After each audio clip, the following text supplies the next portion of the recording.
也效果来了，哎，痛没？啊？我洗多了嘞，该也是阿边嘛来洗了呀嘞，啊？也是洗多晒的，all day 都，看来嘞，哪边做，这该洗来哪边洗的，啊洗呀洗来，啊洗来洗来，就拿不拿？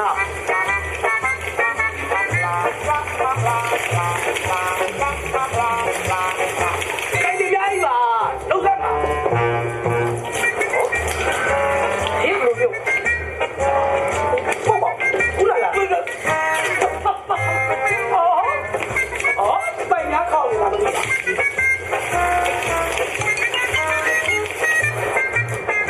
有点安了吧？因为你变了，你那么变吧？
ဆေးလာအေးအဲ့တော့ဟို तू ကကျွန်တော်ကူးညီညာလုပ်ပေးမယ်ဆိုသူ့ကိုကျွန်တော်ရေးပိုင်လေးပေးလိုက်တာ तू ကဘာမှတော့ကားရေးဆေးနေတယ်နောက်ပိုင်းကျတော့သဘောကျ तू ကျွန်တော်ရေးနေသူစားပတ်တာဟုတ်ပတ်တာနော် तू ကျွန်တော်ရှင်းနေပတ်အဲ့ तू ကျွန်တော်ရေးပတ်တော့ရေးနေတယ်ကျွန်တော်လည်း तू သဘောကျ तू ရေးနေကျွန်တော်ပတ်တယ် तू လည်းကျွန်တော်ပတ်တယ်ကျွန်တော်လည်း तू ပတ်တာအေးကိုကမဘာ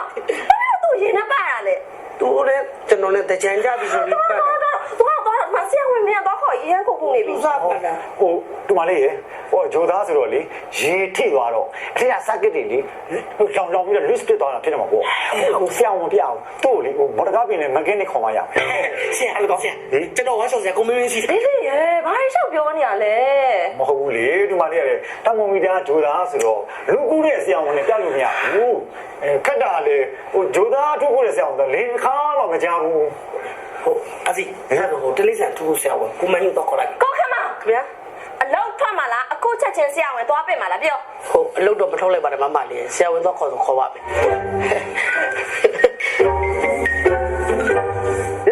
ရေဘယ်လိုဆိုကွာတချမ်းစောတော့ပါပဲအစီနည်းနည်းတကြံစောတော့တေးပြီးဟောကွာမင်းကလည်းပို့ဆိုတာပေါ့ဒုက္ခပဲကွာโอเคရောဟိုတမူမီတာကိုဆရာသွားပြင်နေဆရာဟင်ကျိုးတော့ကိုဟုတ်ကဲ့ဒီကောင်လေးတောင်လုံးမြောက်တော့ဘာရှောက်လို့လဲမသိဟောကြရအောင်တော့ဆက်ကြဟောဆရာဟောဆရာဆက်တယ်ထိုင်လားဆက်တယ်ဟုတ်အကိမေ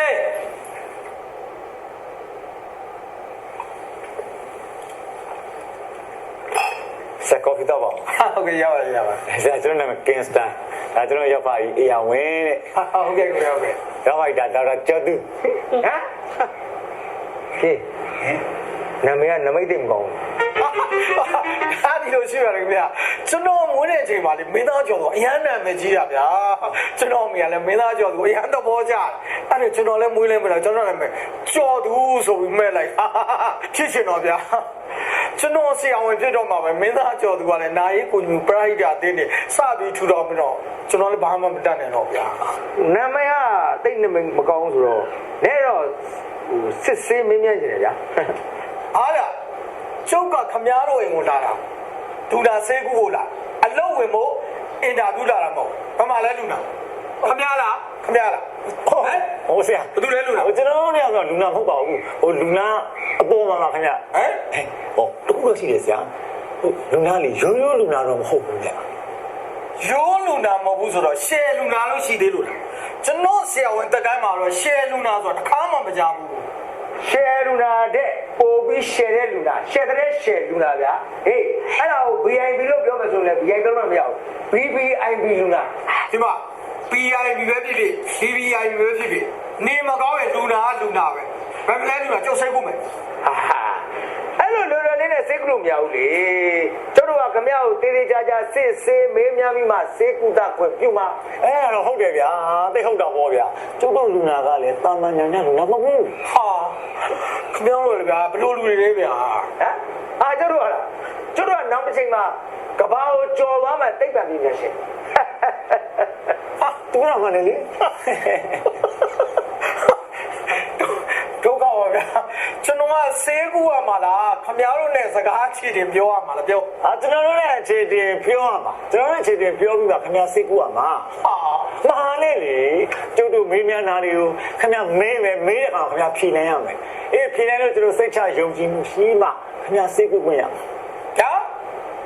ခမရတို့ဘေးတော်ဖြေနိုင်မှဆေးကူတာဝင်ပေးမှာဆိုတော့ခမရတို့ဘယ်လောက်တက်နေလို့ခမရဘယ်လောက်တက်လို့ဟာမင်းကဘယ်လောက်တက်လဲကြပြောဟမ်ဟာ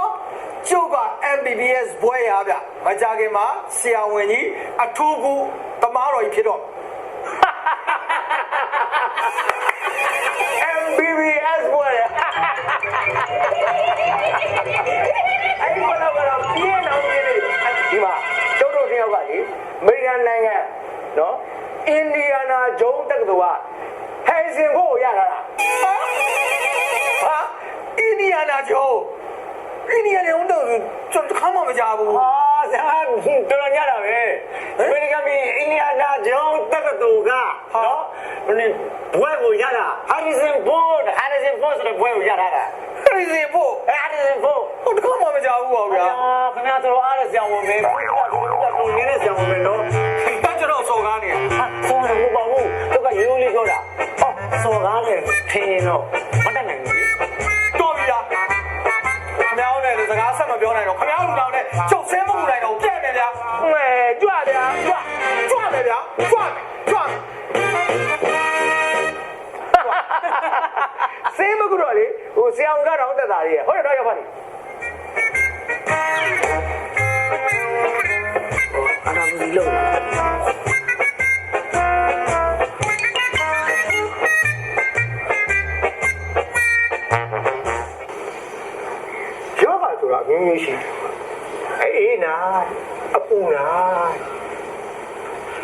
ဒီကလေးကဘယ်လိုဖြစ်ကြ ဟွာလေးဟိုရေလောင်းများသွားလို့ပါခင်ဗျ ဟိုဒီလိုပါဟိုဆရာ तू ကမစင်မချင်းလှုပ်လိုက်တာဒီကလေးကိုခေါ်ပြီးတော့ရေပနန်းကစားတယ်တဲ့အဲ့ဒါရေချုံမောက်လို့ဖြစ်တာပေါ့ဆရာရေဒါပါပဲဒါဆိုရင်အပူနာပေါ့ကွာဆရာရေချုံမပါလေဆိုမှအေးနာမဟုတ်ဘူးလားဟဲ့ဘယ်ငါထောက်နေရောမင်းဆရာလားငါဆရာဩဆရာပဲပေါ့ဆရာရေငါဆရာဆိုရင်ငါအေးတယ်ဆိုအေးပေါ့ကွာငါပူတယ်ဆိုပူပေါ့သူရေချုံမားတာလေရေချုံမားတဲ့အတွက်အပူဖြတ်တယ်အပူဖြတ်ပြားကြီးကြောင့်အပူနာလို့ခေါ်တယ်ဒီလည်းမသိပဲနဲ့ဝန်းတော့ ဆရာဩဆရာမျိုးဆရာပေါ်လေမခင်မေဟိုနေကဆရာဆိုဒီကဆရာတို့ဘလို့လို့ထူးမလဲဟမ်တို့ထူးတယ်ဆရာလာလေဆရာဟိုအဲ့ဆိုတာမိုမီတာဒါရိုးရိုးဖျားတာပေါ့နော်အေးအဖျားဆိုတာပဲလေတို့တိုင်းရဲ့ဆေးပညာရဆိုအဖျားမျိုးမျိုးရှိရဲ့ဗျာငှက်ဖျားဟောငန်းပြားတဲ့ဟောကြောက်ဖျားတဲ့လန့်ဖျားတဲ့ကြက်ဖျားတဲ့ဟင်းဖျားတခါမှမကြားဘူးဆရာဟဲ့မင်းမကြောက်ဘူးလို့ပြောမင်းဆရာလားငါဆရာလားဆရာပါပြင်ပြီးရောမသိမှတ်တာဟုတ်ကဲ့မသိမှတ်တာဟောဒီကလေးကြတော့ရေကြောက်ဖျားခြင်းကြောင့်ရေပြားလို့ခေါ်ရဟောလေတိုက်လို့လေကြောင့်ဖျားလို့ရှင်လေပြားဟုတ်ကဲ့နေပူလို့ဖျားရင်နေပြားမိုးကြောင့်ဖျားရင်မင်းကိုလာမှားရင်ဒါဘိန်းတော့ဆရာမဟုတ်ဘူးကွာမိုးလေဝသသတင်းတင်ကြတယ်လို့ဖြစ်နေလားမသိဘူးနော်မင်းတို့ဘယ်လိုရောက်ပြောနေရဆရာအတေးပြောတယ်ဟုတ်ဘာလဲမင်းကောက်တော့တာမတော့ဘူးဆရာကောက်တော့တာမဟုတ်ပါဘူးဆရာဆရာပြောနေတဲ့ယောဂမျိုးတခါမကြောက်ဘူးအခုမှသိရတယ်လို့မသိမရှင်းမှတ်တာမှတ်ထားပါမယ်မသိမရှင်းမှတ်တာဟုတ်ကဲ့ပါဆရာနောက်ဆရာမဟုတ်ဘူးနော်ဟုတ်ပါဘူးဆေးကူစားလာကကြားပြီဟုတ်ဒီလိုလူနာမျိုးတော့ကတော့လေရေလဲဆေးတော်ကြီးကတိုက်လိုက်ဗျာဟောလူနာယူပြစ်တယ်လို့ပြတ်သွားစီမဗျာအသက်လားဆရာဒါပေါ့ကွာဟုတ်ကဲ့ဟဲ့မေးပါရအော်မဟုတ်ပါဘူးဟိုတာမူမီတာကိုအဖျားပြောင်းကူပေးပါလို့ဆရာရဲ့မနောက်နဲ့ဟုတ်ကဲ့မနောက်နဲ့ဟုတ်ရမရတိုင်းဆေးပြကြကိုဘယ်လိုယုံကြည်လိုက်ကြသမ်းလားယုံကြည်ပါတယ်ဆရာယုံကြည်ပါဟောဒီဆရာရဲ့လေရေလဲဆေးတော်ယူကလူနာကိုမှောင်တိုက်လို့ရှိရင်လူနာယောဂယူပြစ်တယ်လို့ပျောက်မယ်လို့ဒါကိုပြောတာဩဆရာရဲ့ရေလဲပစိုးဆိုရင်တော့ဖေးတယ်နံပါပဲနော်ရေပတ်မရှိပါဘူးညစ်ပတ်လိုက်ဟဲ့ဟာပြောတာဟုတ်ဘူးလေဟုတ်ပါဘူးဆရာယုံကြည်ပါတယ်ဆရာရဲ့မနောက်နဲ့မနောက်ပါဘူးဆေးတော်ကြီးကိုတခါတည်းပါတာဟုတ်ပါတခါတည်းပါစွန့်ထက်ကြကဘာကမသိသေးလို့ရောဟုတ်ပြီတော့အကြောင်းကြောင့်တော့ပါတာစီတော့ဟုတ်တယ်ဆရာဟုတ်ကျွန်တော်ကြိုက်တာခဲတယ်ကိုဒါတော့ပါလေပါရာစီမောအင်္ဂလိပ်စီရောရောအေးရမှတ်တာတော့ဒီကြောင့်လေးဟုတ်တယ်အေးရင်တော့တာဘာကိုလဲအတူတော့မလားဆရာဟုတ်ဆရာအင်္ဂလိပ်စီးတယ်မလားဟာဒီမှာအဲ့ဒါဘောမင်းတို့ခက်လူငယ်တွေကြတော့ဒါကိုအင်္ဂလိပ်စီးခေါ်ကြတယ်ခေါ်တယ်တို့ရဲ့တိုင်းရင်းဆေးပညာရပြောမယ်ဆိုရင်တော့ဟုတ်ကဲ့ဒါဆေးပြီးတော့ကြီးခေါ်တယ်ဟောဒီဆေးပြီးတော့မှတ်ထားဟုတ်ကဲ့ဟောရကဆေးပြီးတော့ကြီးလို့ဒါလေးကိုဆေးပြီးတော့ဟုတ်တယ်ဗျဟုတ်အဲ့လိုဖျားတဲ့လူနာကြတော့အဲ့ဆေးပြီးတော့ကြီးလို့ဟောဆေးပြီးတော့ကြီးလို့တွဲပြီးတော့၄နာရီကတစ်ခါတိုက်လိုက်ရင်အဲ့ဒီအဖျားယောဂါတွေမှန်ကြတော့ယူပြည့်တယ်လို့ပြောင်းသွားတယ်ဗျာဟောဆရာရဲ့ထူးလိုက်တာဟိုထူးခုဆေးရုံကြီးကဒေါက်တာတွေပြောသလို၄နာရီတန်းတွားတူရနော်မှောင်တိုက်မှာမှောင်တိုက်မှာဒီလိုမှောင်တိုက်လို့မှာဟိုယောဂါများမတက်တာမပြောက်ဘူးဆိုဘယ်လိုလုပ်ရမလဲဆရာဟာဒီဆဲလူတော်ကြီးနဲ့ဆဲနေတော်ကြီးတို့မှာတိုက်လို့မှမပြောက်ဘူးဆိုရင်လွဲတော်လေးဘာလို့မစားဆဲဟုတ်တယ်လည်းရပေါ့ဟာ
တော်ပြောစရာစကားတစ်ခုရှိပါတယ်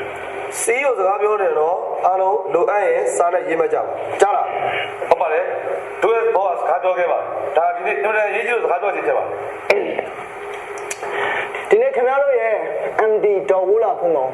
ရုံးလာတက်ပါလိမ့်မယ်အဲ့တော့ အမေရုံးလာတက်တဲ့ခါသူလက်မထိုးရသေးတဲ့စာရွက်စာတမ်းတွေတရားဒီခါလေးလောက်ထားပါကြားလား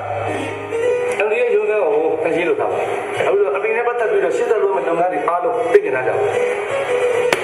တောက်တင်းနဲ့တောက်တယ် အဲ့ဒီ ဒီကိစ္စငါပြောမှာလားမင်းတို့ကောင်ပြောမှာလား အားစီဦးစားပေးပါအဲ့ဒီပြော တက်တက်တက်ထားနေနော်မင်းတို့ရဲ့ MD တော်ဘူးလာဖုန်းကောင်ရုံးလာတက်ရင်တို့စိတ်နှောက်ယှက်ဖြစ်စင်ကြရတခုမှမလုပ်ပါဘူးတို့ပြေပြေလဲလဲဆက်ဆံမှာအကောင်းဆုံးဆက်ဆံမှာသူမျိုးညင်စင်မရလောက်တဲ့ဘယ်ဝန်တန်းမဆိုကျွန်တော်ကိုယ်တိုင်လောက်ထုတ်ပြမှာဖြစ်ပါလေကျွန်တော်ပြောချင်တာဒါပါပဲ အားလုံးကြားလားဒါပဲတဲ့ပါတော့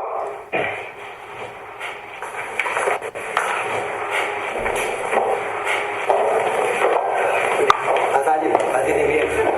ရပါရှင်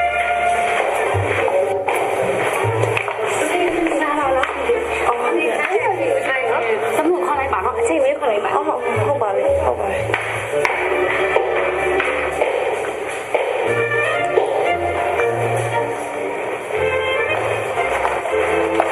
မင်္ဂလာပါအန်ဒီ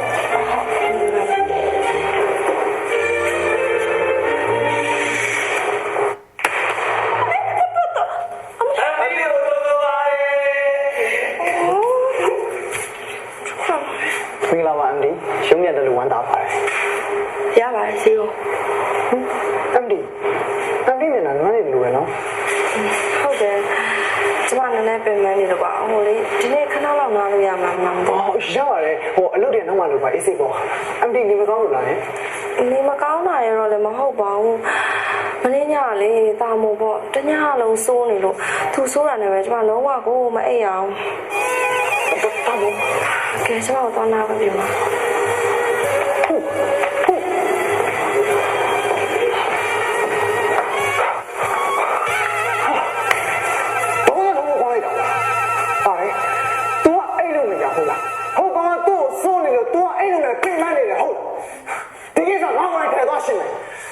အစီတက်ရှင်းလို့မရဘူးလေတက်ရှင်းပြဿနာအကြီးတက်ကုန်မှာပေါ့ဟုတ်တယ်လေ တက်လို့ပေါ့အဲ့ဒီမရှိတော့ မဟုတ်သေးဘူးလေအာစီပဲဝန်ထမ်းအားလုံးမှားရတယ်လေအမဒီရုံးစားတတ်တဲ့အချိန်ကနေစပြီးတော့အမဒီကိုစိတ်နှောက်ရှက်ပြအောင်လုပ်တဲ့သူစိတ်ညစ်အောင်လုပ်တဲ့ဝန်ထမ်းပါသမီးအကုန်လုံးလုပ်ပြမယ်လို့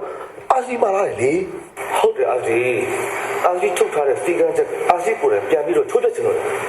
လုပ်ပါနဲ့အာစီကအကောင်းပါဘူး ဟာကောဟဲ့လေခုချက်ချင်းဖူးလို့ရတော့ဖူးလေခုနပြောတော့လေအဲ့ကောင်သူ့ဘုံမှာစိုးနေပါဆိုစကားကိုတွားပြီးစုံကန်းကြီးကြား ဟုတ်ကဲ့အာစီ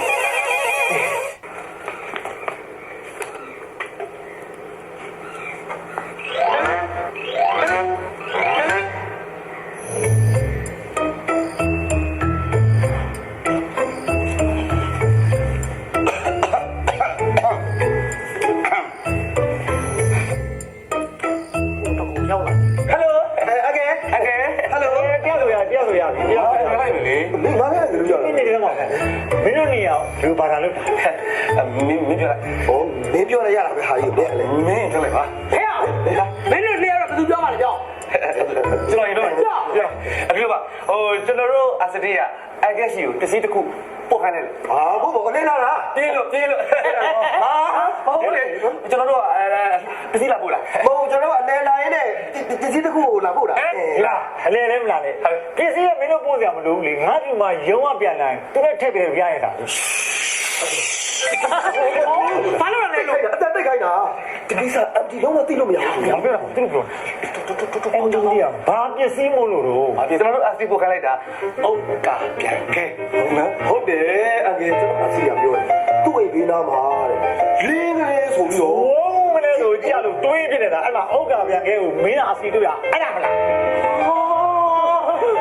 မလိုက်တော့အကယ်ရဲ့အဲ့ဘယ်လိုသိရတော့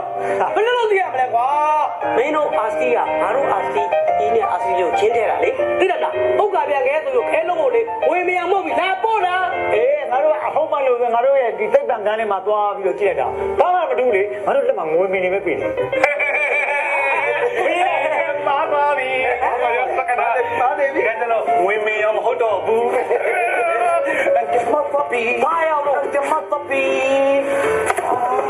ဟောဒီမှာရွှေရဟေး တို့နေလိုက်မှအဲ့ဒါလာမလိန်နဲ့တို့လမ်းမေးရကြောက်တော့ရွှေအောင်မှုတ်လာတာမလားဟမ်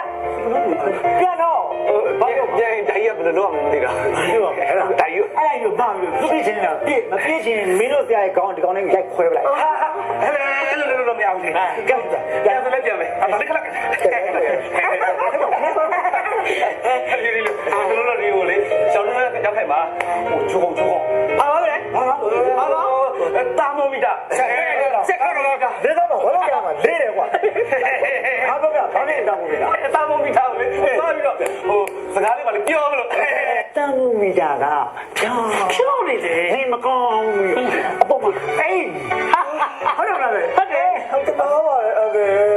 ဘာလဲဒီရောပါ အေးပြရမှာကွာ ဒါနဲ့ထူလိုက်ချလိုက်လေဟုတ်လေပြလာကွာဘာရကွာ ဟိုထားလိုက်တော့ဒီနေ့ MD ရုံးတက်တာလည်းလည်းတိတ်မရှိဘူးကွာ ဟောတော့ကွာဘယ်လန်းစမ်းမလဲကွာဒီတမမီတာဖျားနေလို့တညာလို့သူပိုက်နေတာပြုစုနေရလို့အရင်ပြက်တာ ဒီဟုတ်တော့မီတာဒီမကောင်းဖြစ်ကြလေဘာစိတ်လည်းပါလိမ့်မကူလား ဟဲ့တုံးနေတာအားနေလားငါတို့ဆရာတပည့်နှစ်ယောက်ကအဲ့ဒီတာမိုမီတာအတွက်16ကွဲကဘိန်းတော်ဆရာငရီအေယာဆရာပြင်ငါကိုယ်တိုင်တော့ပြင်ကိုတာ တတဲ့ အေးတော်ပြီ ဖြတ်တော့ရပါပြီ ပြန်ရပြီလား ဘင်းဆရာပြန်မလို့ ဟာနားကောင်းလား16ကွဲက ဟုတ်ကဲ့ ဘိန်းတော်ဆရာငရီအေယာလို့ခေါ်တယ်မသိရင်မှတ်ထားပိန်ပိန်ပါပါနဲ့ ပြန်လို့ရပါပြီပြန်တော့တောက်တီတောက်တက်တောက်တီတောက်တီတောက်တက်တောက်တီတောက်တီပြန်တော့ အော်လက်သက်တော့ဒီလိုခုမှပဲငါစိတ်လေးနေရတော့ကွာ အစတီဒီချင်းကစေးလည်းနေရမယ်အချိန်မဟုတ်တော့ဟိုကောင်ဂျိုးကောင်နေမကောင်းတာမမလေးဖူးကတညာလုံးအနည်းကပြုစုနေပုံထောက်ရင်ဒါစေးရမယ်အချိန်ကမဟုတ်ဘူးအစတီ အေးဟုတ်တော့ပဲမင်းပြောမှငါသတိရတယ်ဟိုဒဇိုင်းယောက်ျားတယောက်ကိုဖူးလေးကသူ့ရဲ့အိတ်ခမ်းထဲမှာပြုစုနေဆိုတော့မင်းပြောမှငါပုံပစိတ်ဘူးလားရအောင် အာစီရဲ့အဲ့လိုကြီးလေစိတ်ပူစရာမလိုပါဘူးအဲ့ဒီအယူချိုသားကောင်ကစိတ်ထင်အောင်ပုံပြရတယ်ရှောက်လို့တတ်တယ်ပဲအမှုရှင်မဒီကောင်ကြီးနေတာလေလောက်ချင်တဲ့ကောင်ဘလို့နေတော့ပါအာစီရဲ့ မင်းပြောလေဟုတ်တယ်နော်ဖြစ်တယ်အခက်အေးနေမှာဖြစ်တယ်ဒီကိစ္စ ထားဘူး စေးလေးထားလို့မရဘူးနော်စိတ်ပူလက်ပူလဲပူအတကုံစဉ်းစားမှရမယ်ချေအစတီရဲ့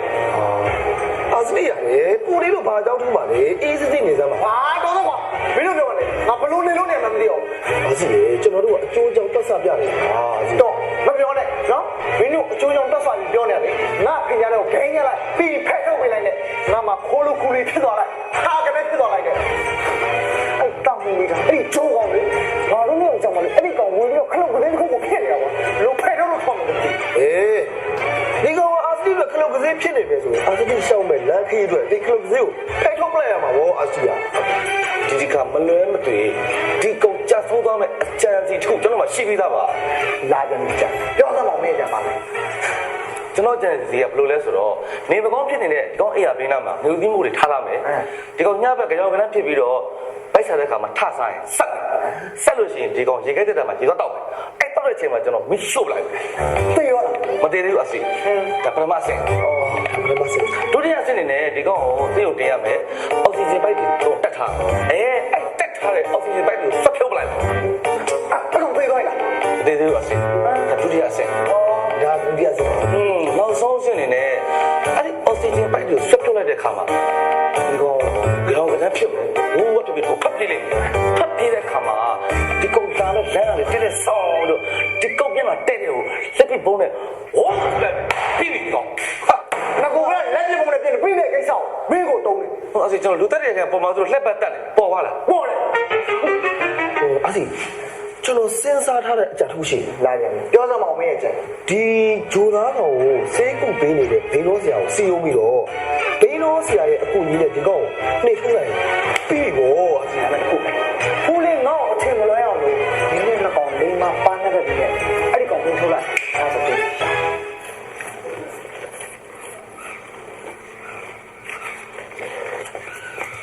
ဆရာကြီးတည်းရ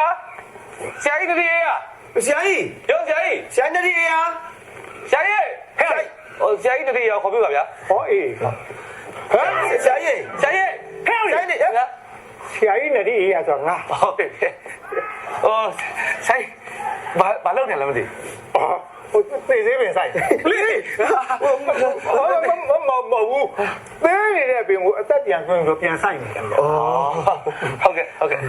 ဟောဗျာမင်းညာဘက်လည်းဗျာ အညာဘက်လက်အဒီမှာ အေးဟုတ်ပြီဟာမင်းဘယ်ဘက်လည်းဗျာ ဘယ်ဘက်လက် အေးဗျာ ဟုတ်ကဲ့ ဆိုင်အဲ့ဘာလုပ်ရလဲ မင်းတို့ကျမရေးစစ်ဆေးပင်ညာဗျာ မဟုတ်ဘူးဆရာကြီး ကျွန်တော်တို့ကကျမကြီးကောင်းတယ်ကျမကြီးလည်းစစ်သေးမလာတာမဟုတ်ဘူးဗျ ဘိန်းတော်ဆရာကြီးလာပြီးတော့ကျမရေးမစစ်ဆေးပင်နဲ့ဆေးလာကူတာမဟုတ်ဘူးလေဘာကိစ္စလား အဲ့ဒါ ဒီလိုဆရာကြီးကျွန်တော်တို့ကမြမတိုင်းရင်းစင်းနဲ့ပတ်သက်ပြီးတော့ဆရာကြီးပါလာပြီးစုံစမ်းတာ ဟုတ်တယ်ဟုတ်တယ် ဩတိုင်းရင်ဆေးပညာကိုမြန်နိုးလို့သင်တန်းလာတက်တယ်ပေါ့ဒါလေသင်တန်းကြီးရတော့တစ်လောက်ကို9000ယူကြဗျာတပတ်ကို6ရက်သင်ပေးတယ်ဥပုံဒီတည်းရဲ့နားတယ်ရှင်းနေကြတယ်ပါလား ဟိုဆိုင်ကျွန်တော်တို့ကလေအဲ့လောက်ညာကြီးလည်းမတက်နိုင်ဘူးဟိုအဲ့လောက်အချိန်လည်းမပေးနိုင်ဘူးဟိုကျွန်တော်တို့ကလေဟိုဆိုင်ရှိကတစ်ခွန်းတစ်ခွန်းလောက်မင်းလို့ရတယ်တော်ပြီ ရကဲဟုတ်ပါပြီဟုတ်ပါပြီမင်းတို့ကတိုင်းရင်ဆေးပညာကိုညနိုးတယ်လေ့လာခြင်းနဲ့အဲ့ဒါနဲ့ပတ်သက်ပြီးမင်းတို့ငါတစ်ခုလောက်မပြီးရတယ် ဟုတ်ပြီပြပါပြပါ အာရောချံပရမန်လာဘံဆိုတာသိလား အော်တိတော်ဗောဆရာကြီးကလည်းလွယ်လေးလေ ဆို အာရောဂျန်ဆိုတဲ့ပြိုင်ပွဲမှာဦးလာပါပထမရောက်လာဒါပြောတာလေဆရာကြီးကလည်း ဘာပထမရကျမ်းပါကြီးကလာကဘာကွာဘယ်ဦးလာပါပထမရ ပြိုင်ပွဲမှာရောက် ဟုတ် လာ တယ်မင်းလည်းနားလည်းမလဲမနဲ့ဟိုဒီလိုပဲစိတ်ရဟိုဒီကောင်ကစကားပြောမတတ်ဘူး ဟုတ်တယ်ကဲလာရင်ကဲ ဒီနေ့ခဏတော့ငါဆရာကြီးပြောပြတယ် လိုင်းကိစ္စ ဒီလိုဆရာကြီးဒီလိုကျွန်တော်အခုဒီပလဲနဲ့ထည့်ထားတာဝေဟောအစိတ်ဒီကောင်ကျွန်တော်ဆေးဖြစ်အောင်ဆိုပြီးကျွန်တော်အယောင်လေးထည့်တာအဲ့တော့ဆရာကြီးအနေနဲ့ဆရာကြီးကဆေးတော့ကုနေတဲ့အိမ်ရလေကတုံးလုံးကျွတ်နဲ့တာပိုပီတာဆိုတဲ့လူဆရာကြီးကဟောဒီငွေစိတ်ကိုဆေးလိုဘာလို့လဲဆရာကြီးတက်ပြရ ဟုတ်မင်းတို့ပြောတာ ဆိုင်စကားမဆုံးသေးဘူးလေဆန္ဒမဆုံးနဲ့အဲ့ဒီကောင်ကဆရာကြီးစစ်တက်လဲလို့ခန့်သွားပြီဆိုတော့ ਨੇ စိတ်ဖောက်ပြောင်းသွားမှာ တော့တောင်းနေတာဟုတ်ပြီ ဟုတ်ဒါနဲ့မင်းတို့အခုပြောတဲ့ကိစ္စလူလူတန်တန်ကိစ္စမဟုတ်ဘူးလေ ဟုတ်ပါဘူး ဟိုနည်းနည်းကြီးကျယ်သွားပြီအဲ့တော့တိုင်းကြီးစီကလူတယောက်တော့ရှိတယ် ရပါဘော တော့ခဲကြီးချင်တယ်အေးစိတ်တိုင်းမင်း တိုင်ပင်လိုက်မယ်နော် တယ်ခဏလေး ခဏလေးဆောက် စီတီကိုပြီးဖောက်ဆက်လိုက် စီစီတော့လေတောက်တော့ကွာ ပြီးတော့ကြတယ် ရေးတယ်ဒီကောလည်းဘယ်ဒီကကောင်းနေမြမှာကွာ တိုင်းထားလိုက် ဖုတ်ပါတယ် ကျွန်တော်ဖုန်းဆက်မပတ်စဝတ်ဖြေပြီးတော့ဆက်လိုက်အောင်မယ် ဟုတ်ပြီတိုင်ခဏလေးနော် တက်လိုက်တယ်ကွာ တော့ဒီတော့တက်ရင်းရတော့ အစီတိုက်လိုက်အောင် ဟယ်လို ဆက်ဆိုကောင်း ဟယ်လိုစကားမကြီးอ่ะပါဒီမှာဗျာလူသားဘုအတွက်ကြံစည်နေတယ်လူသားသမားနှစ်ယောက်ကျွန်တော်ဒီမှာရောက်နေတယ်ကျွန်တော်ပါတိဟုတ်တယ်ကျေစကားဆက်ရောက်ပြန်နေဗျာ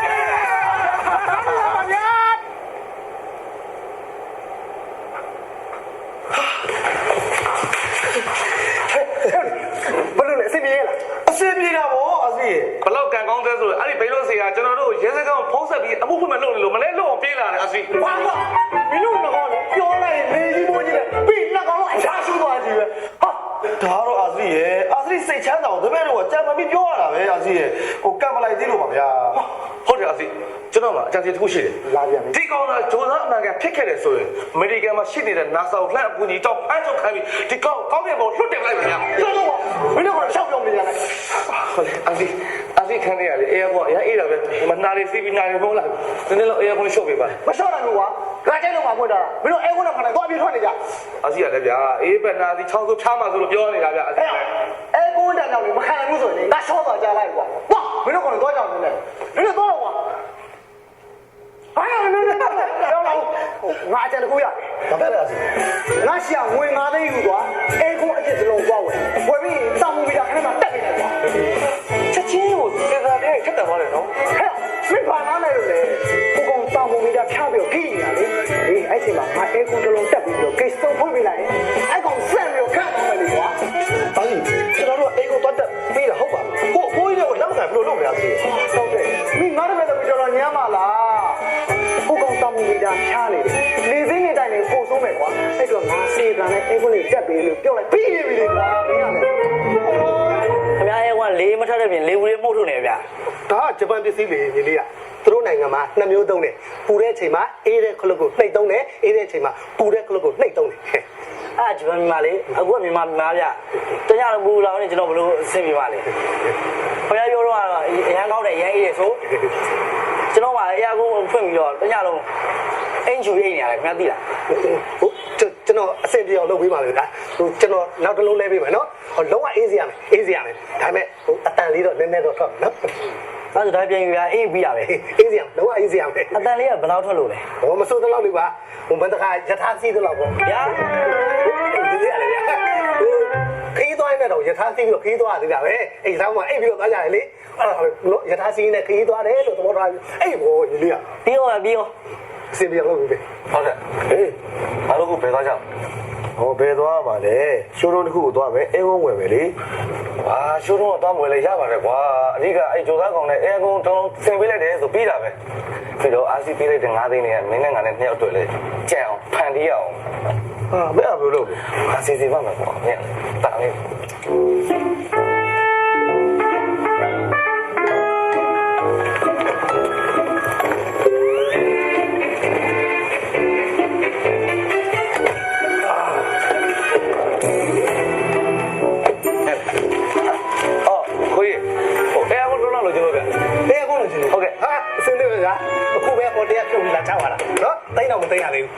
ရှေ့ရေကန်အစ်ကြာတဲ့ပါဗျာဟိုဒါလည်းဘယ်စီးလဲဗျာအသိဝင်နေဝင်ကွာဟိုတယ်ကြအာခင်ဗျားလည်းဗျာဟိုတယ်ကြဖြစ်ဘာကြဖြစ်အဟောင်းပဲလေဗျာအဟောင်းမသိဝဲဆိုတော့သေးများတာဗောနော်အစ်တော့မသိဝဲတော့ပဲပေးရတဲ့ကုစားခင်ဗျာဟုတ်တယ်လေဗျာခင်ဗျားလည်းအဟောင်းဆိုသူကသုံးပြီးသားကြီးသူကသုံးပြီးတော့စကန်ဆိုတာတပတ်ကြီးတပတ်ဆိုတာကြီးကအဟောင်းကြီးလေဗျာခင်ဗျားလည်းဟာတူပဲပြီးတော့ရှောက်ရပါမင်းကလည်းလည်းတော့ခင်ဗျားရှောက်ဗျာတဲ့များတယ်နဲ့ရှောက်ဒါနဲ့ဟိုခင်ဗျားတို့ဘယ်လောက်ပေးချင်လောက်မှမပေးချင်တာဘယ်လောက်ပေးချင်အလကားယူပါအဲ့လိုတော့ရပါလားဒီနေ့ဈေးလျှော့ပေးကောင်းနေပေါ့ပြောလို့လိုက်ရတော့တသိမ့်မလားအဲ့တော့ခုနတော့တော့မရဘူးဗျာ9000မပို့ဘူး9000ဝယ်မယ်ဆိုတော့ပြပြလိုက်ပါကွာတော့ပေးရသေးတယ်ကျောက်ကတော့မဟုတ်လေဗျာအဲ့ဒီလေကျွန်တော်တို့အလူဒါနတွေလုပ်တယ်ဟုတ်ပြောတာဟုတ်ကဲ့ဒီမှာဒါပဲလားပို့ပေးမယ်အဲ့ဒါပဲလားဒါနဲ့ဟိုစကားမဆက်အလုံးလိုက်လာပြီးတော့ချင်းမြင်နေရတယ်နော်ပစ္စည်းကောင်းလို့အားကိုရမှာအလုံးဘယ်လောက်34သိန်းလို့ပြောတာပဲတစ်လုံး34သိန်းဟုတ်တစ်လုံး18သိန်းနှလုံးဆို34သိန်းခင်ဗျားဆိုရင်18သိန်းပဲရမှာခင်ဗျာဟုတ်လေဘာလုံးပြောတာအဲခုနဲ့ရောနေပြီနော်ဘာလို့ပြောတာလဲအဲခုပြောတာလေအဲခုဒီကောင်းတဲ့အလုံးပြောဂျပန်ပစ္စည်းအော်ရနောက်မှဟောကြောက်ပါကေတော့ပဲဟုတ်ကဲ့အာစီအာစီတက်လို့သာနှိပ်ပြရတက်เสียအသားလည်းမတွေ့ဘူးဟုတ်ရွေးမနေစမ်းနဲ့ကွာငါ့မှာတက်เสียအသားမှမရှိတာရိုးနှိပ်ခိုင်းတာရိုးတက်တာတေနာကောင်းရဲ့နှိပ်မှနှိပ်နန်ရိုးပဲဩနန်ရိုးပဲရှိအောင်နန်ရိုးပြောရလား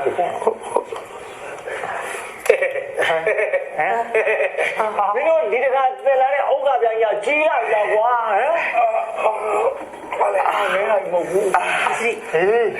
ဟိုလေဥက္ကပြန်ခဲ့ကိုလေပါကေထုတ်တာဒီတခါမတွေ့ဘူးတဲ့နော်ဘယ်နဲ့ဥက္ကပြန်ခဲ့ရမှာလဲဒါအေယာကွန်ငါမေးစရာရှိတယ်ဒီအေယာကွန်ကဘာလို့ခွလဲ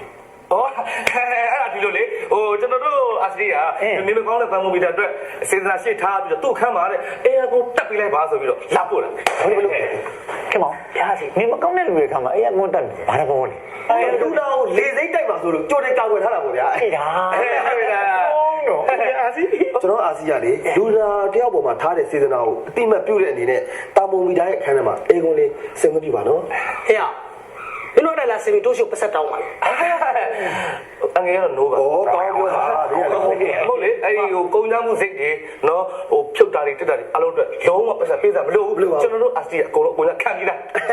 တပြားမရဘူးတဲ့အဲ့ဒါမှမစိုးဘူးလို့ခေါ်တာပရမတာမိုမီတာဒီခန်းမှာမရှိတော့ဒီခန်းထဲမှာဘာမှထားတာမဟုတ်ဘူးလေအခုတာမိုမီတာလည်းရောက်လာအောင်အဲကွန်းကလည်းအစင်းနဲ့ဆိုပို့ပြီးစင်ပြေသွားတော့ကောင်းတာကွာတက်ပေးတဲ့လူရဲ့စေတနာကိုငါတို့ကအသိမှတ်ပြုတဲ့အနေနဲ့ခင်ဗျာကြားစီ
ဆက်ရှိလို့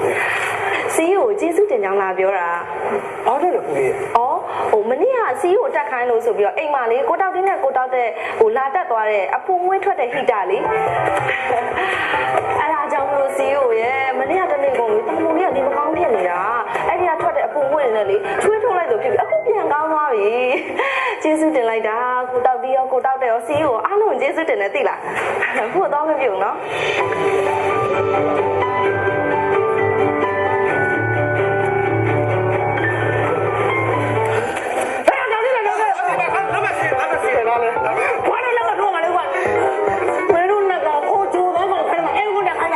ဟုတ်တယ်လေအာစီကျွန်တော်တို့လည်းအဲကုလို့တတ်တာလေအာစီရဲ့ အဲ့ကွာလေအင်မတော်ကလည်းလေဘူးလေးထွက်တော့မှလေပြန်ကောင်းသွားပြီလေဘယ်လိုဖြစ်တာလဲ အဲ့ဒါကျွန်တော်စဉ်းစားလို့မရဘူးအစရီရဲ့အဲ့တော့ကလေအစ်ဖရလာစားလေဘူးထွက်လာတယ်ဆိုတော့ဟုတ်ပါလို့ရောဒါကုမ္ပဏီက promotion လုပ်ပြတာပြ မင်းစီတော့ promotion လုပ်ပါလားကွာငါမှတော့ဟိုကောင်အိတ်ခပြီးစမ်းသွားလို့ခိုင်းရဟိုမှာလေဘူးလေးထွက်ပြီးလေပြန်ကောင်းသွားပြီဆိုရင်ငါခိုင်းတော့ပူလောင်လာလို့ကိုချက်ချင်းအဲကိုရမို့လိုက်စားငါခိုင်းကိုခိတ်ဆုံးပြီးအေးတော့တင်တယ်တင်ပေါ့ အဲ့ဒီဟိုအဲ့ကလေကိစ္စတင်ပြီးသားဗျ အခုငါခိုင်းပါလို့ပြောရလဲငါခိုင်းအဲကိုရမို့ဘယ်လိုဖြစ်တာ အာရဒါဒီလိုရှိပါလေအာစီရဲ့အဲကုကိုအလုံးလိုက်ချိန်လို့ရှိရင်လေအလိုက်ပေးတဲ့ပတ်စံအမျက်ကြံတယ်ဆိုလို့အာစီရဲ့အဲကုကိုကျွန်တော်စမ်းပြီးတော့အလုံးလိုက်ချိန်ကြည့်တာအာစီ ဟုတ်တယ်အစရီရဲ့နောက်ဆိုရင်အစီအစဉ်ဆောင်လို့ရှိရင်ကုမ္ပဏီတစ်ခုလုံးလဲကိုစဉ်းစားထားပါတယ်ခင်ဗျကုမ္ပဏီတစ်ခုလုံးအဲ့ကောလဲပြီးသားဖြစ်အပုံဝင်လဲရဆိုတယ်လို့ပေါ့အစရီရဲ့